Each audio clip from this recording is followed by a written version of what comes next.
बाकी वातावरण घरामधलं तसं आनंदीच ठेवत होते आईवडील. कधी त्यांनी गरिबी अशी जाणवू दिली नाही आम्हाला. जे हवं आहे ते त्यांनी देण्याचा प्रयत्न केला.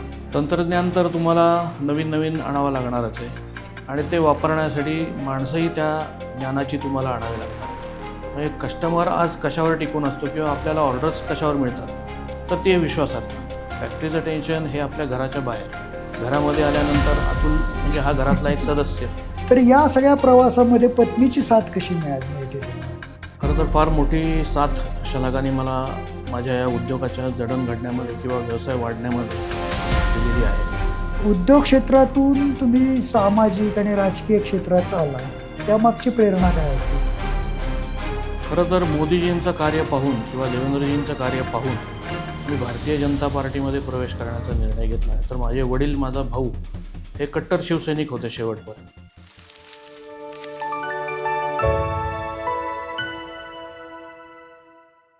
नमस्कार, विवेक संवादमध्ये आपले मनपूर्वक स्वागत. माणसाच्या आयुष्यातील 50 हा केवळ वयाचा टप्पा नसतो, तर आत्तापर्यंतच्या आयुष्याकडे मागे वळून पाहण्याचा आणि पुढील प्रवासाची दिशा निश्चित करण्याचा एक महत्त्वाचा क्षण असतो. उद्योग, सामाजिक बांधिलकी, संस्थात्मक जबाबदारी, सार्वजनिक जीवन आणि राजकीय प्रवास अशा विविध क्षेत्रांमध्ये आपली वेगळी ओळख निर्माण करणारे अतुल अशोकराव इनामदार आज वयाची 50 पूर्ण करत आहेत. 1972मध्ये सुरू झालेल्या कौटुंबिक उद्योगाची दुसरी पिढी म्हणून त्यांनी उद्योग क्षेत्रात प्रवेश केला आणि 2003पासून प्रिसिजन इंजिनिअरिंग, एरोस्पेस व डिफेन्स कंपोनंट मॅन्युफॅक्चरिंग या क्षेत्रात काम करत त्यांनी आपल्या व्यवसायाचा विस्तार केला. त्याचबरोबर गजानन लोकसेवा बँकेचे संचालक आणि पिंपरी चिंचवड लघुउद्योग संघटनेमधील संचालक म्हणून त्यांनी संस्थात्मक जबाबदाऱ्या देखील सांभाळल्या आहेत. 2014पासून भारतीय जनता पक्षाशी जोडले गेलेले अतुल इनामदार यांनी भाजप उद्योग आघाडीच्या पिंपरी चिंचवडमधील सरचिटणीस आणि अध्यक्ष म्हणूनही जबाबदारी सांभाळली आहे. सामाजिक क्षेत्राचा विचार केला तर गेल्या 13 वर्षापासून प्राधिकरण येथे स्वातंत्र्यदिनी आयोजित करण्यात येणारा रक्तदान उपक्रम ही त्यांची विशेष ओळख ठरली आहे. या उपक्रमातून आत्तापर्यंत 3000पेक्षा अधिक रक्तपिशव्यांचे योगदान झाले आहे. आज आपण त्यांच्या संपूर्ण प्रवासाचा वेध घेणार आहोत. बालपणापासून 50पर्यंतचा प्रवास, शिक्षण, कुटुंब, लग्न, पत्नी, मित्रपरिवार, उद्योग, सामाजिक बांधिलकी, राजकारण आणि भविष्यातील स्वप्न अशा अनेक विषयांवर आपण मनमोकळा संवाद साधणार आहोत. अतुलजी, विवेक संवादमध्ये आपले मनपूर्वक स्वागत. नमस्कार सर. आपण दुसऱ्या पिढीतील उद्योजक म्हणून प्रिसिजन इंजिनिअरिंग, एरोस्पेस व डिफेन्स क्षेत्रात काम केले आहे. उद्योगासोबत सहकार, लघुउद्योग, सामाजिक कार्य व सार्वजनिक जीवनातही आपला सहभाग राहिला आहे. पण आजचा संवाद केवळ उद्योगपती अतुल इनामदार यांच्यापुरता मर्यादित नाही. आज आम्हाला भेटायचं आहे ते अतुल नामक व्यक्तीला. कुटुंबातला अतुल, मित्रांमधला अतुल, छंद जोपासणारा अतुल, समाजासाठी काम करणारा अतुल, राजकारणात सक्रिय असलेला अतुल आणि आयुष्याची 50 पूर्ण करताना पुढची स्वप्न पाहणारा अतुल. अतुलजी, पुन्हा एकदा विवेक संवादमध्ये आपले स्वागत. धन्यवाद.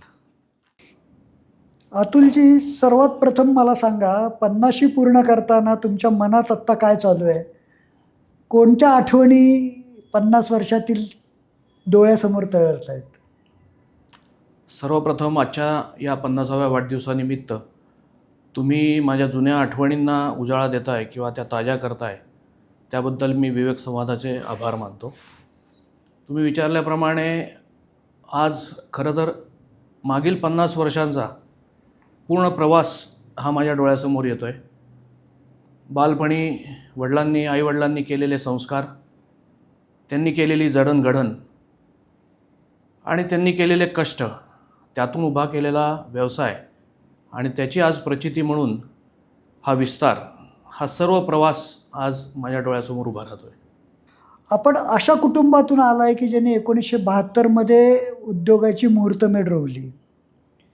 घरातील संस्कार, आईवडिलांचं व्यक्तिमत्व, कुटुंबातील वातावरण या सगळ्याचा तुमच्या व्यक्तिमत्वावर जडणघडणीत कसा परिणाम झाला?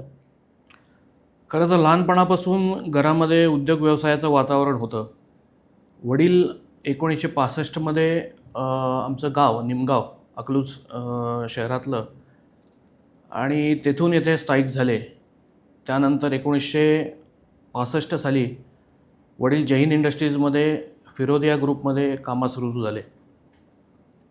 65 रुपये पगारावर त्यांनी नोकरी चालू केली आणि स्वर्गीय HK फिरोदिया साहेब यांनी वडिलांना उद्योग सुरू कर ही प्रेरणा दिली. त्यांनी मशिनरी दिली, त्यांनी काम दिलं आणि त्यांना उद्योग व्यवसाय सुरू करून दिला. अच्छा, फिरोदिया साहेबांनी साहेबांनी सगळं मदत केली. ओके, बरोबर. त्यानंतर वडिलांनी स्वतःच्या व्यवसायामध्ये प्रगती केली. वडिलांनी भागीदारीमध्ये स्वर्गीय श्री ठाकरे साहेब यांना घेतलं. एकूण 32 वर्ष त्यांची भागीदारी राहिली. हे ठाकरे कुटुंब कुठलं? हे ठाकरे कुटुंब अच्छा. विदर्भामधले आणि 32 वर्षाची पार्टनरशिप त्यांची टिकली. ज्यावेळेस ठाकरे साहेब मृत पावले, स्वर्गवासी झाले, त्यावेळेस त्यांची पार्टनरशिप स्प्लिट झाली. अच्छा. कुटुंबाविषयी सांगा ना तुम्ही. आईचं हे किंवा कुटुंबातलं वातावरण कसं होतं? तसे परिस्थिती ही फार नाजूक होती सुरुवातीला आणि ती कधीच जाणवू दिली नाही खरं तर आईवडिलांनी. म्हणजे आपण म्हणतो की किंवा मी असं कायम म्हणतो की रखते थे हमेशा अमीर बनाकर, हम भी गरीब थे, ये सिर्फ हमारे माँ पिताजी जानते थे. क्या बात आहे. हा प्रकार आमच्या घरामध्ये होता. तशी परिस्थिती अतिशय गरिबीची होती. पण वडिलांनी जे काही कष्ट केले, जी काही मेहनत घेतली आणि जी काही चिकाटी त्यांनी व्यवसायामध्ये दाखवली, ती हेरून फिरोदिया साहेबांनी त्यांना उद्योगाची संधी तर दिलीच होती. पण बाकी जे काही आमचे सप्लायर्स होते, जे मशीनचे सप्लायर होते, श्री मनवानी साहेब, आजही आम्ही त्यांच्याकडनं मशिनरी घेतो, त्या सर्वांनी चांगल्या प्रकारे सपोर्ट करून वडिलांना उद्योगामध्ये उभं राहण्याची मदत ही फार मोलाची ठरली. बाकी वातावरण घरामधलं तसं आनंदीच ठेवत होते आईवडील. कधी त्यांनी गरिबी अशी जाणवू दिली नाही आम्हाला. जे हवं आहे ते त्यांनी देण्याचा प्रयत्न केला आणि जे काही आमचे स्वप्न होते ते साकारण्यास त्यांनी कायम आम्हाला मदत केली.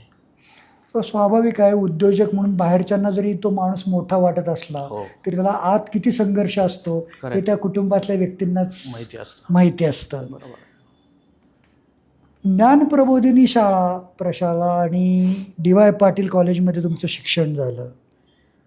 त्या शाळा आणि महाविद्यालयामध्ये जे संस्कार झाले त्यांनी आणखीन व्यक्तिमत्वाला अनेक पैलू पडतात. हो. तर शालेय जीवन किंवा शैक्षणिक जीवनामधल्या काही आठवणी सांगाल? ज्ञानप्रबोधिनी शाळेमध्ये इयत्ता 3रीमध्ये मी प्रवेश घेतला.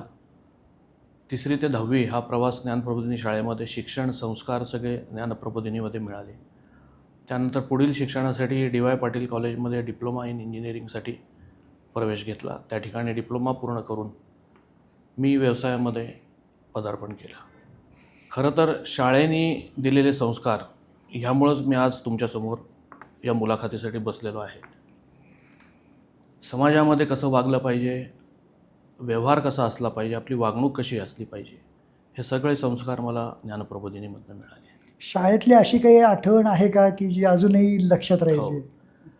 शाळेमध्ये मधल्या सुट्टीमध्ये खेळत असताना मी एके दिवशी एक झाड तोडलं होतं आणि अभ्यंकर सरांनी त्यांच्या ऑफिसमध्ये बसून हे पाहिलं होतं आणि मला त्यांनी त्यांच्या ऑफिसमध्ये बोलून सांगितलं, जोपर्यंत तू दुसरं झाड लावत नाहीस तोपर्यंत मी जेवणार नाही.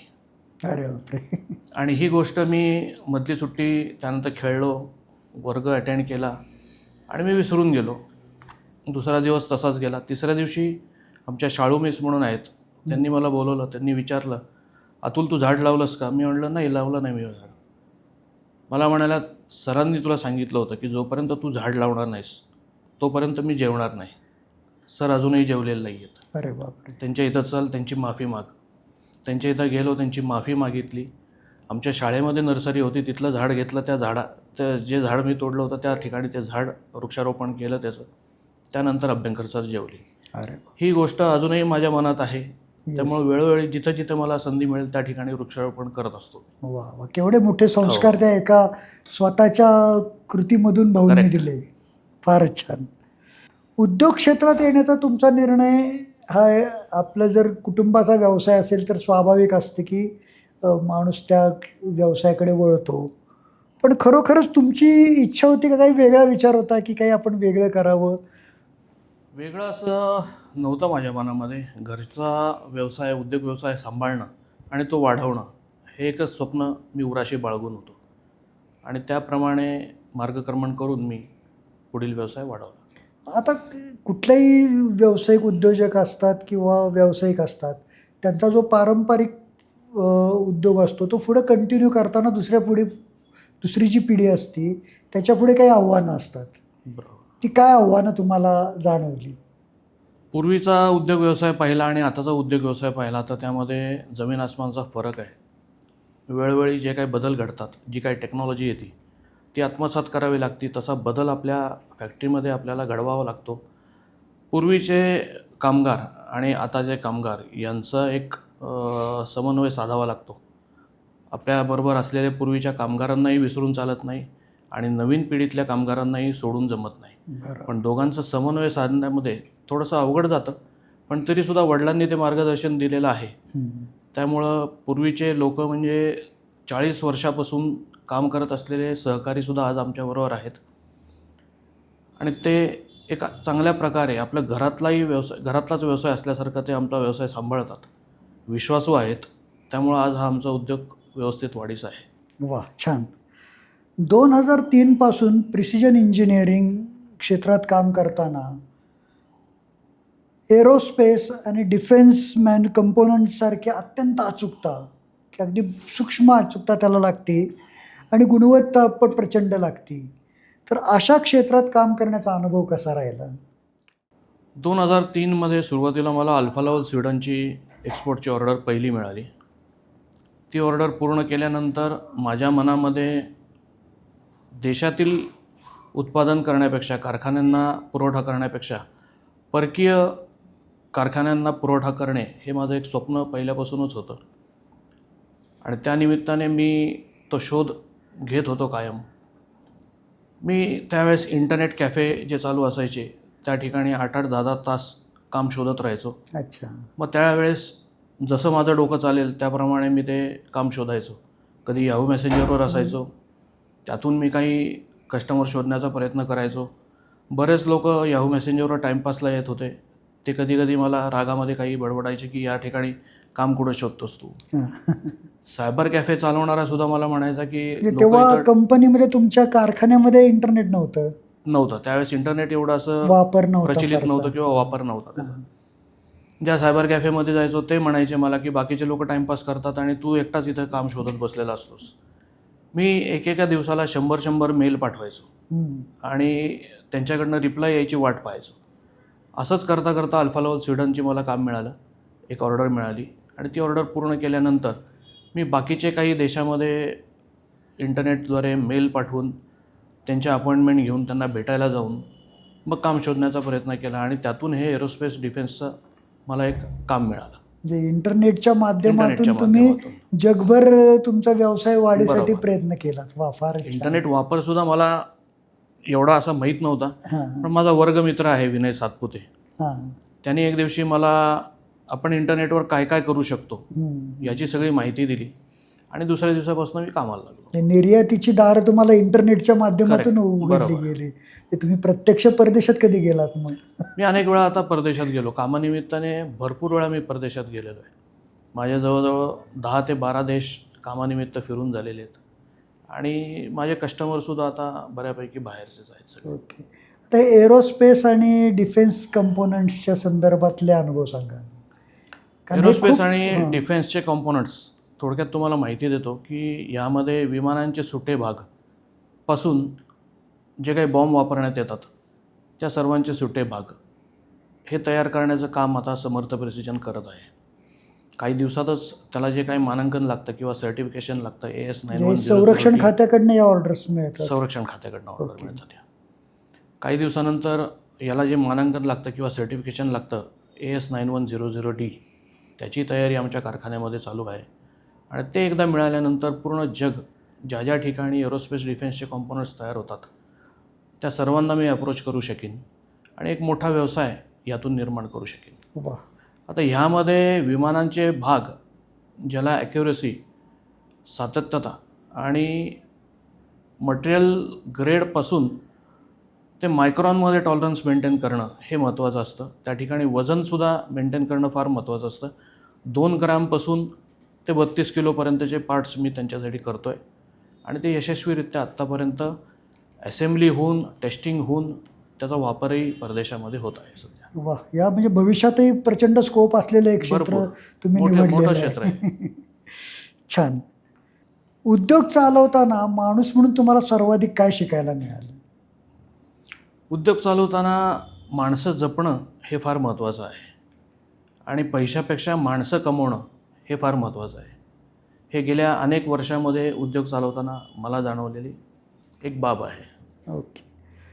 तंत्रज्ञान, पैसा, माणसं आणि विश्वास यापैकी व्यवसायाच्या यशाच्या दृष्टीने सर्वाधिक महत्त्व कशाला आहे?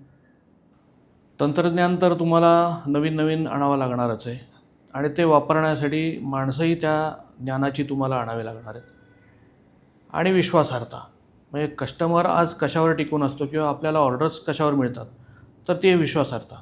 जर का तुम्ही तुमच्या कस्टमरला योग्य वेळेमध्ये योग्य तो कच्चा माल किंवा जे काय आपण पार्ट्स जे काय बनवू ते जर का वेळेवर पुरवलेत आणि त्याची क्वालिटी, त्याचा दर्जा जर का त्याच्या मानांकनाप्रमाणे असेल तर नक्कीच तुमचा व्यवसाय आणि उद्योग हे वाढायला तुम्हाला मदत होणार 100%. म्हणजे बाकीच्या गोष्टींमध्ये सगळ्यामध्ये तुम्हाला विश्वासार्हता ही जास्त विश्वासार्हता महत्त्वाची आहे. ती विश्वासार्हता जपली तर तुम्ही उद्योगामध्ये बरोबर. यशस्वी होऊ शकता. करेक्ट. फारच छान. व्यवसाय हा भाग आहे, तिथे आपल्याला झोकून देऊन काम करावं लागतं. बरोबर आहे. पण हा कामाचा व्याप सांभाळून आपण वैयक्तिक जीवनासाठी कसा वेळ देता, हा एक लोकांना उत्सुकतेचा हे आहे. कारण जे तुम्हाला ओळखतात त्यांना माहिती आहे की अतुल इनामदार हे अनेक छंद जपतात. सामाजिक कार्याची आवड आहे, खेळायला आवडतं त्यांना, वाचन आवडतं, संगीत आवडतं. तर या सगळ्या गोष्टींमध्ये तुम्हाला सर्वाधिक आनंद देतात, त्याच्यासाठी तुम्ही वेळ कसा काढता? आता मी लहानपणापासून पाहत आलो आहे, माझे वडील व्यवसाय करायचे. त्यांनी अनेक अपडाऊन्स बघितलेले आहेत, रिसेशन पिरियड बघितलेला आहे किंवा बरेच काही चढ उतार त्यांनी त्यांच्या आयुष्यामध्ये पाहिलेले आहेत. पण फॅक्टरीमधून घरी येताना माझे वडील एक लहान मुलाप्रमाणे घरी यायचे, लहान मुलांमध्ये मिसळायचे, आनंदी राहायचे. म्हणजे जे काही फॅक्टरीचं टेन्शन आहे ते सगळं गेटच्या बाहेर. पण ज्यावेळेस ते घरात यायचे त्यावेळेस एक कुटुंब प्रमुख किंवा घरातील एक व्यक्ती, मग आमचे जोक्स असू देत, आमच्या काही पार्टी असू देत किंवा काही गप्पा गोष्टी असू देत, त्यामध्ये ते पूर्णपणे मिसळून जायचे. आणि त्यांचा तोच गुण मी लक्षात ठेवून आजही असा प्रयत्न करतो की फॅक्टरीचं टेन्शन हे आपल्या घराच्या बाहेर, घरामध्ये आल्यानंतर अतुल म्हणजे हा घरातला एक सदस्य आणि घरच्यांच्या सुखदुःखांमध्ये इन्व्हॉल्व्ह होऊन त्यांच्याबरोबर त्यांच्या वयाप्रमाणे मिसळून आनंद घ्यायचा आयुष्याचा, हे असं ठरवलेलं आहे पहिल्यापासूनच. काय काय तुमच्या आवडीचे छंद काय काय आहे? माझा छंद गाणं म्हणणे आणि त्यामध्ये मी बराच वेळ घालवतो. म्हणजे मला ज्या ज्या वेळेस मोकळा वेळ मिळतो त्यावेळेस मी स्टुडिओमध्ये जातो, काही गाण्यांची प्रॅक्टिस करतो, गाणे म्हणतो. माझे मित्र माझ्याबरोबर असतात आणि गाण्याचे कार्यक्रम अटेंड करणे, तो आनंद घेणे हे चालू असतं. सामाजिक कामं चालू असतात, काही ना काहीतरी कामं येतात समाजातले, ते करत राहणं. जसा वेळ मिळेल तसं समाजाला वेळ देणं आणि समाजातील काही जर का सुधारणा आपण करू शकलो तर त्यासाठी वेळ देणं हे मी करत असतो. फारच छान.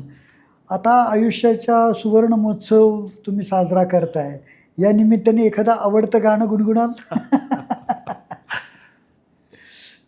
म्हणजे ज्यांना ही कला तुमची माहिती नाही त्यांनाही ती समजेल की कशा पद्धतीने अतुलजी एन्जॉय करतायत लाईफ.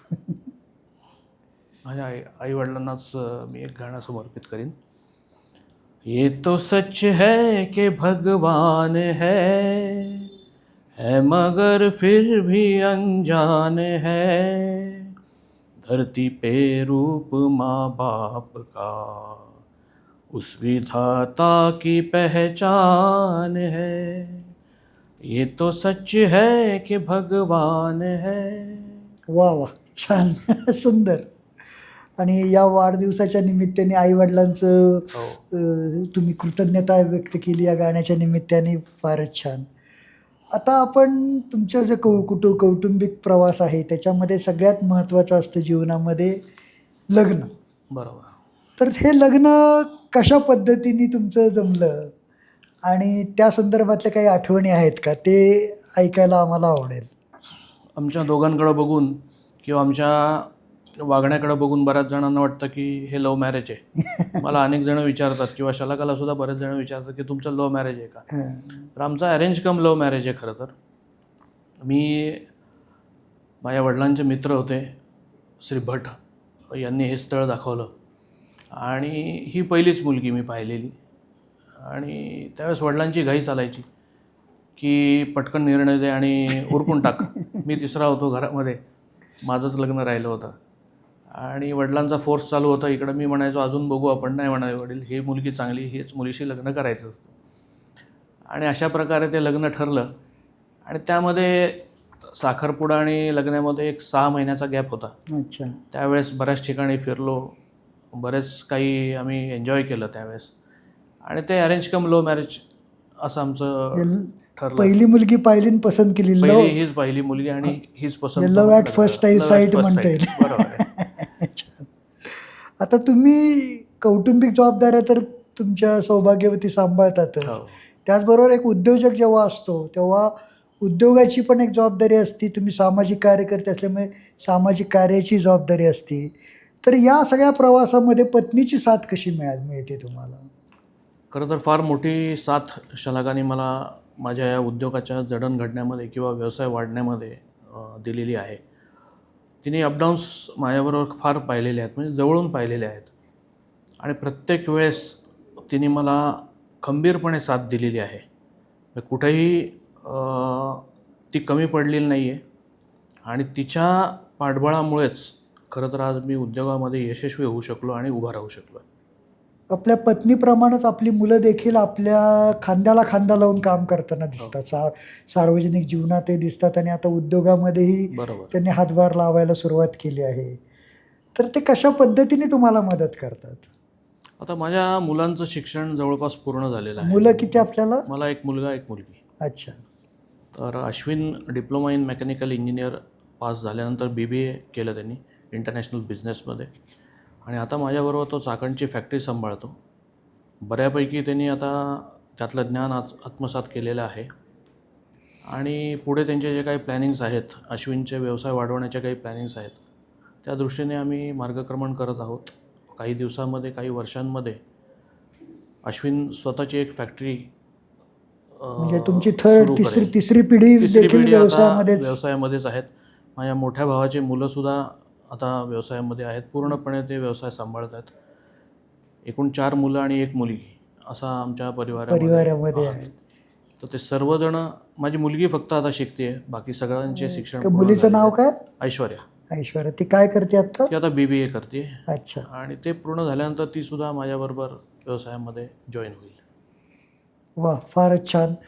आता 50शीचा हा टप्पा, म्हणजे आता इथून सेकंड इनिंग तुमची सुरू होणार आहे. बरोबर आहे. तर या टप्प्यावर कुटुंबाच्याकडे आपल्या पाहताना तुम्हाला काय भावना आहेत तुमच्या?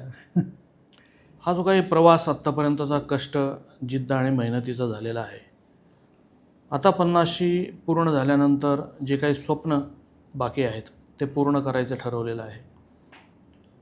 जी व्यस्तता या उद्योगामध्ये मी आत्तापर्यंत घालवली आहे किंवा जो काही वेळ आजपर्यंत या उद्योगामध्ये गेला, त्यामुळं घरच्यांना वेळ देणं फार काही मला जमलं नाही. ह्यापुढे व्यवसायातून थोडंसं स्थिरसावर होऊन मुलांच्या हातात हा व्यवसाय देऊन कुटुंबाला वेळ देणं हा एक प्लॅन आता सध्या आहे. वा, फारच छान.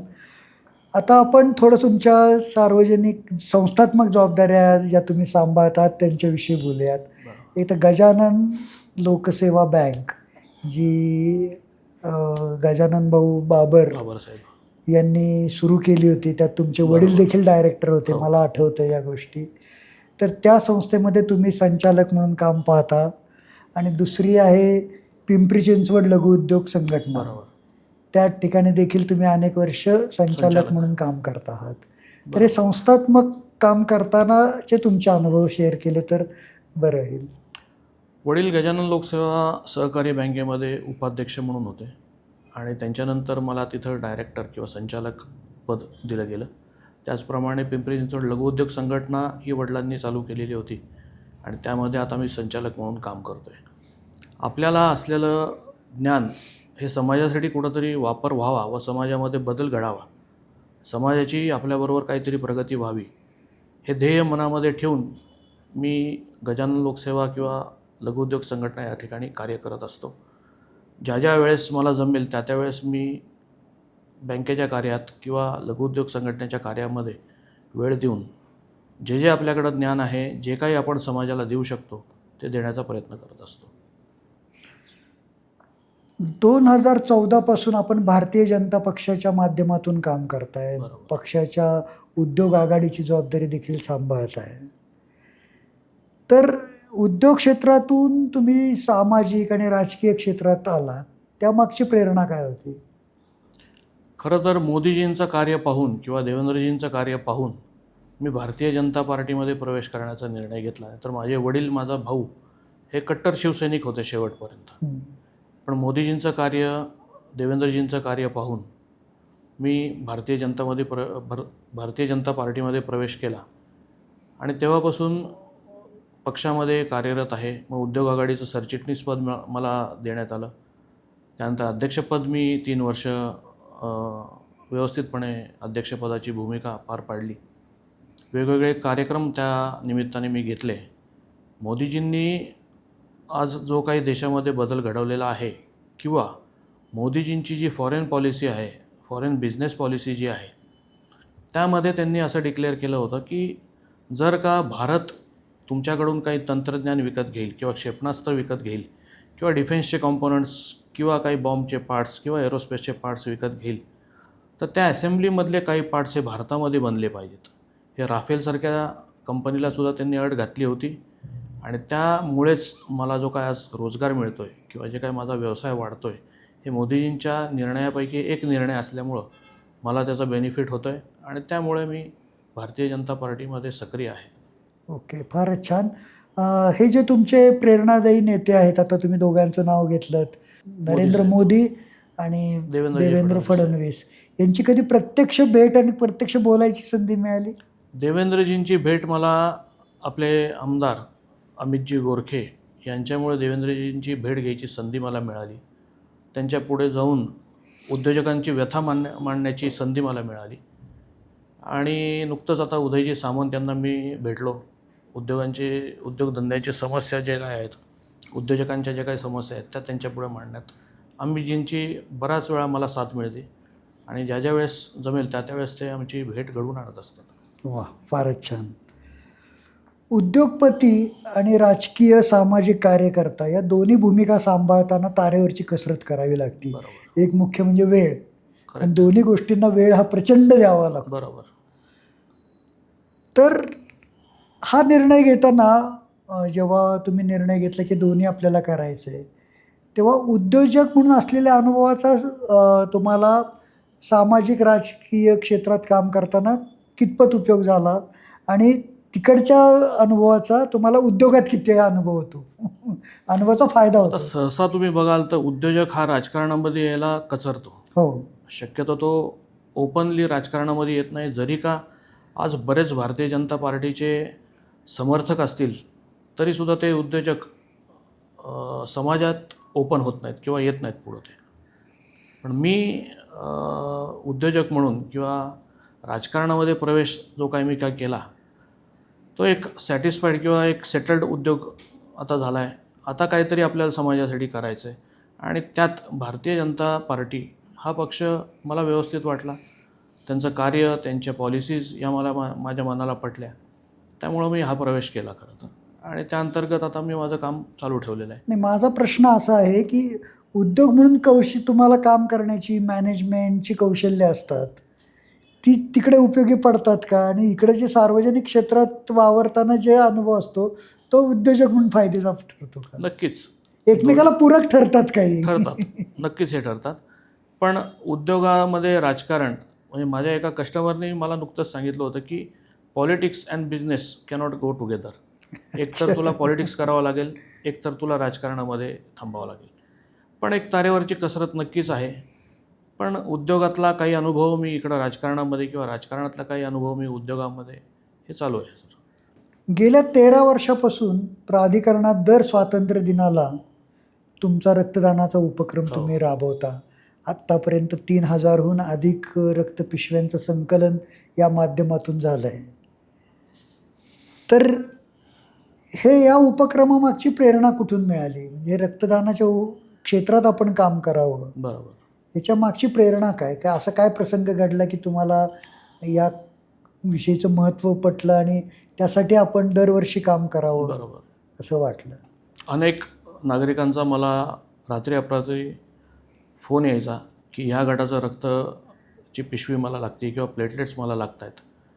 आणि ते सगळं काही पाहून समाजाची गरज ओळखून मी स्वतः ठरवलं की आपण एक रक्तदान शिबिर आयोजित करावं.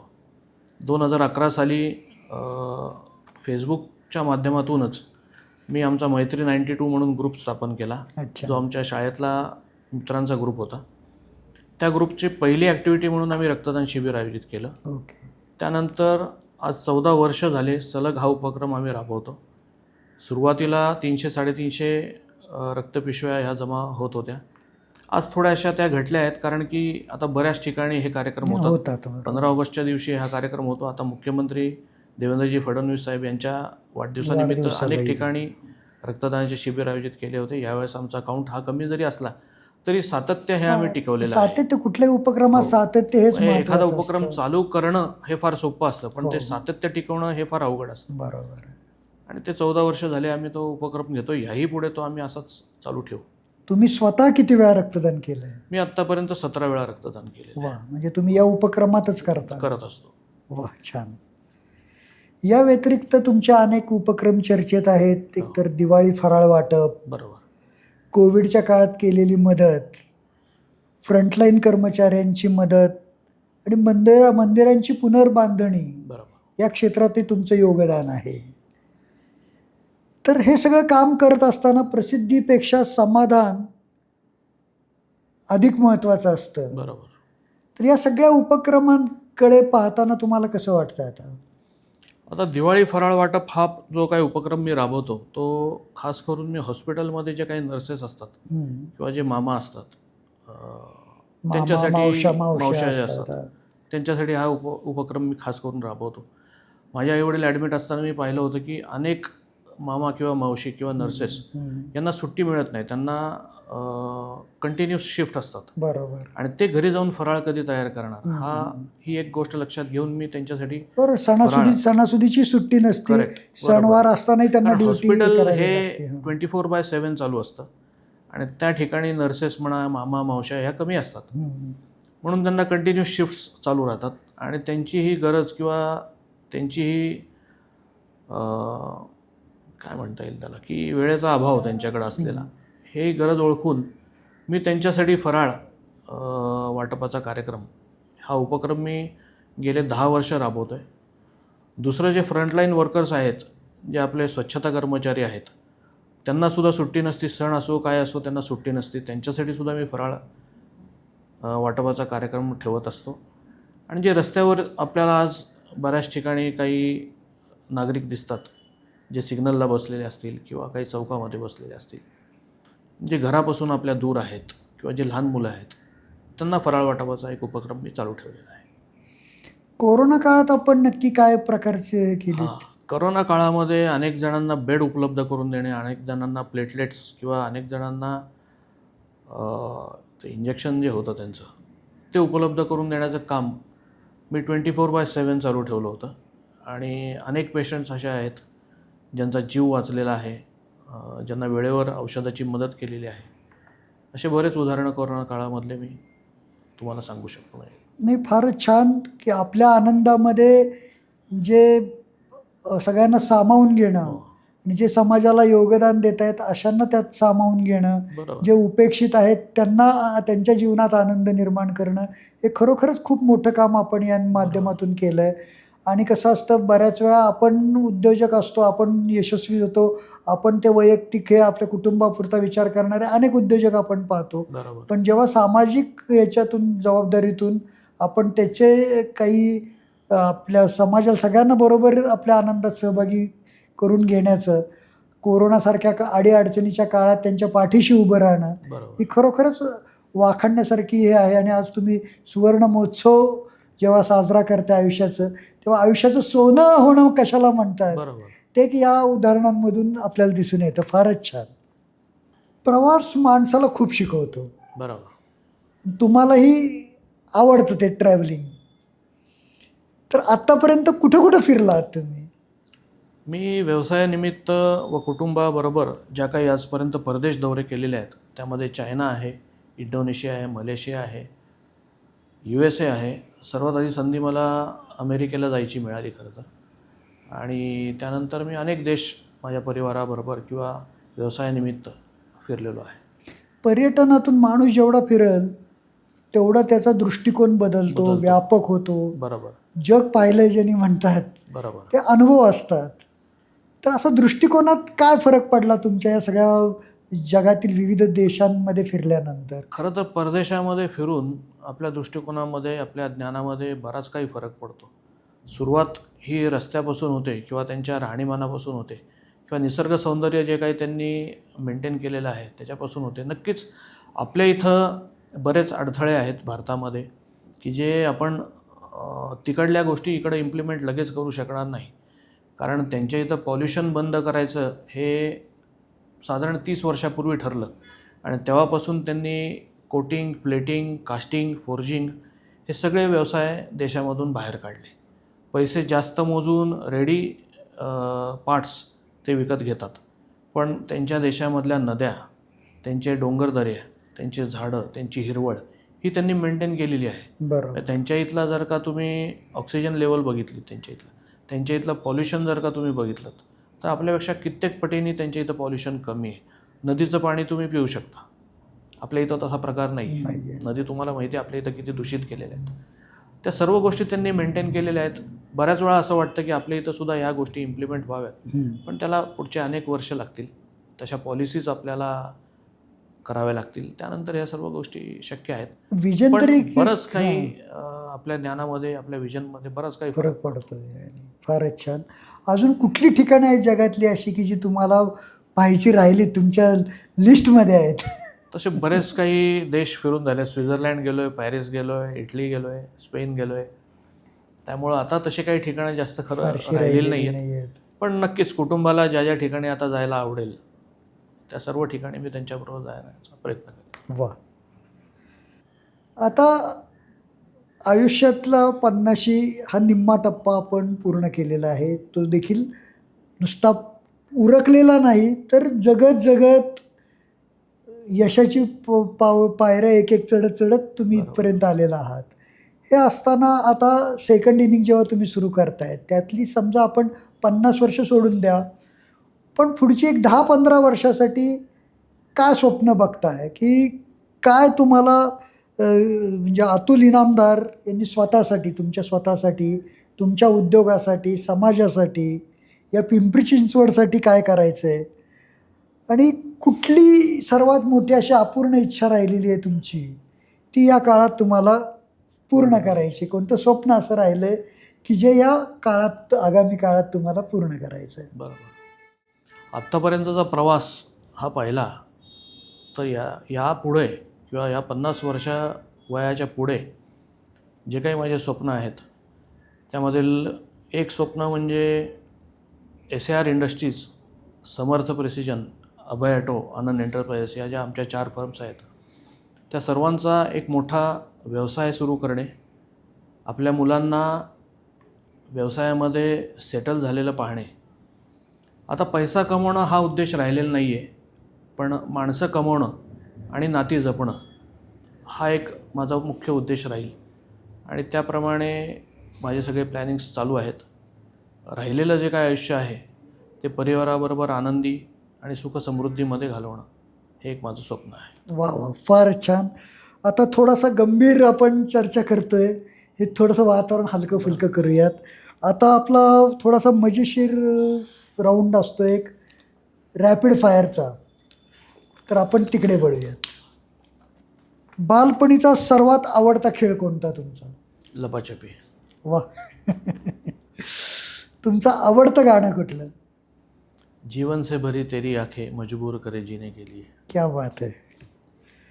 तुमचा आवडता अभिनेता किंवा अभिनेत्री, याची क्रश होता आवडता अभिनेता किंवा अभिनेत्री? अभिनेत्री. आवडता अभिनेता हा माझा शाहरुख खान होता आणि अभिनेत्रीमध्ये माधुरी दीक्षित. वा.